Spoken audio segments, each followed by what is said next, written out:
to this crossover you made on the album. It is kind of saying that you've been the first in doing such a radical thing. Do you think that... Who said that? That's such a radical thing? No, I mean, no, nobody said that. I think it's something that I think. As this kind of, you know, all this different music that you blended together is the music of the future. We'd like to think so. Yeah. Huh? Yeah, it's the music of the future. Is it? No, not really. I mean, it's only what we do. I don't know. See, somebody else is supposed to do the music of the future, and then we do it better than them and make all the money, and they get the credit. That's the way it's done. If we were the music of the future, that means somebody else could do it better than us, and they get all the money.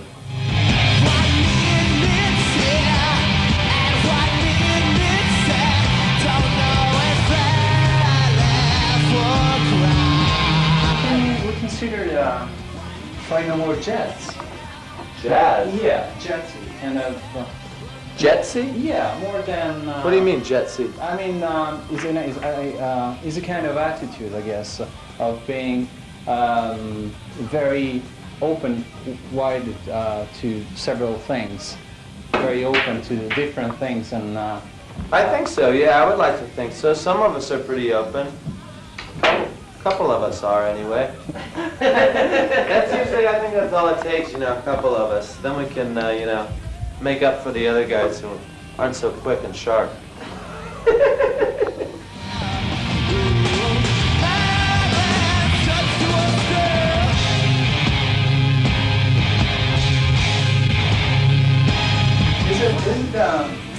Isn't the cover of the album important?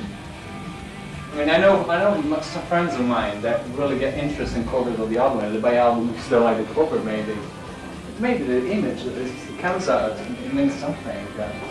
I mean, I wouldn't buy the real thing for the cover. I didn't like that much. Yeah. I would buy Angel Dust for the cover. Yeah. Oh, that's good like then. More. That's good. We haven't really, I mean, You traditionally. lost all the flames that were Yeah. the real thing. That was it. Traditionally, we haven't really had great record covers, but this one, I think, this is kind of the one that, I mean, at least I wanted to do last time. And this time, I think, because we, you know, kind of proved ourselves on our last record maybe a little bit, they let us do what we wanted on this record cover, which is pretty, you know, rewarding. Yeah, you know, these days, too, the albums, they don't make albums in the United States anymore, so it's just CDs and cassettes. Yeah. So an album cover artwork doesn't mean as much as it used to. Now everything has to be really simple that you can see. Because like a painting or something detailed, you lose it when it's shrunk down. Yeah, on the size of the CD.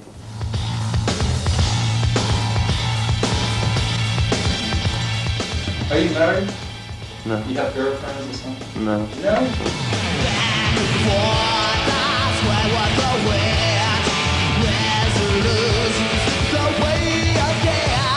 You get bored sometimes when you're on tour or when you're on. I mean, what do you do not to get bored? You have any hobbies or something like this?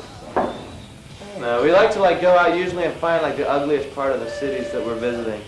Find the really you know, where the transvestites and the drug dealers hang out. We like to go and you know, tamper, dabble in those ponds. You know, we don't like to do the traditional sort of tourist stuff. We'd rather get down with the trash of the city. And then what else? I don't know that, and then, You like to travel? well, our drummer likes to play golf. I heard he's bringing his, golf clubs on this next tour. Go figure. Mike? Yeah. What Yeah, about Jim? He's not here, but anyway. Jim smokes and drinks. Smokes and drinks? Yeah, Jim likes to smoke and drink. He's half Italian, isn't he? Yeah, half Italian. Where his parents from? You know? No, I don't. No. No. I think he's Spanish. Is he Spanish and Italian? Spanish and Italian, yeah. Really the good part of it comes from Italy, though. You rather find in your bed Ivana Trump or Cindy Crawford? Do I find more attractive? Yeah. No, I mean you rather have a story with Ivana Trump or Cindy Crawford. I mean. A story with? Yeah. Meaning what? Yeah. I mean, Like gossip stories? Yeah, I got some stories. Oh, reading? No, I mean. Being involved? Yeah, being involved with Mrs. Tramp or a Cindy Crawford? I think Mrs. Trump probably is a lot more. She's probably a lot more interesting than She's got Cindy more money Crawford. as well. Yeah. Is Mrs. this why she's more Crawford. interesting?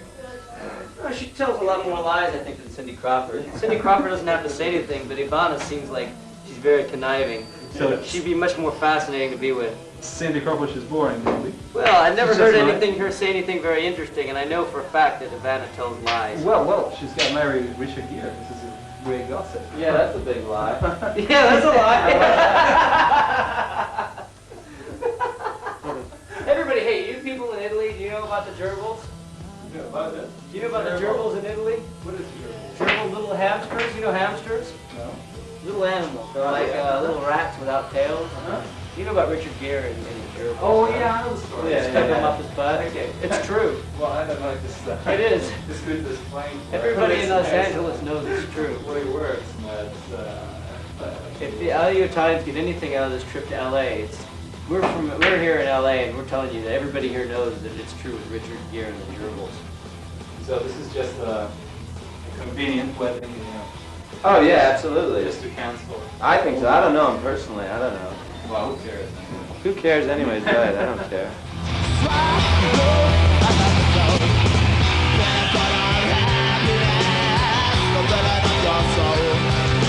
Talking about San Francisco and as a kind of a little bit European, the most European city in the United States. Living in San Francisco for such a long time, being born there maybe, did you feel you kind of be a little bit European yourself? Even like mental attitude maybe, I don't know. I don't know. I'm not really sure what the similarities are. Like architecturally, I think maybe, you know, it's a lot more similar to Europe than the rest of America, but I don't know. I don't feel any particular bond with Europeans. Don't you? Maybe just because of the drugs that went through San Francisco 10, 15, 20 years ago, maybe it's kind of like Amsterdam in a way. But it's probably one of the most liberal cities in the United States as well. And the police are sometimes fairly liberal and mellow. And there are places where people go to cafes and hang out and things like that. That isn't a typical American experience.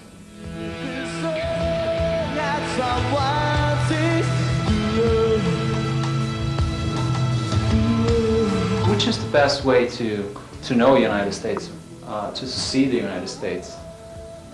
Mississippi. Yeah. Go to Mississippi. Texas.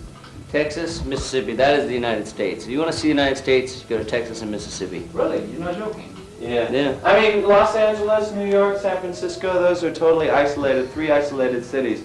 The majority of the United States is completely just, you know, white trash, you know, middle class, a lot of trailer parks, a lot of television watching, a lot of fast food.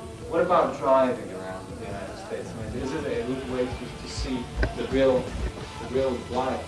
Maybe the small cities, you know, maybe you don't know where Arizona. There's some nice small cities. Arizona's great. Yeah, you have to, you know, it's because the editors look at the deserts and everything, and then you go like to Oregon, and it rains a lot, and it's really green. It's a huge country, and there's a lot of different climate areas. There's the Rocky Mountains. There's the plains, which is kind of just like a lot of McDonald's and things like that. But it's, you know, you would have to drive all the way around to really get a good idea.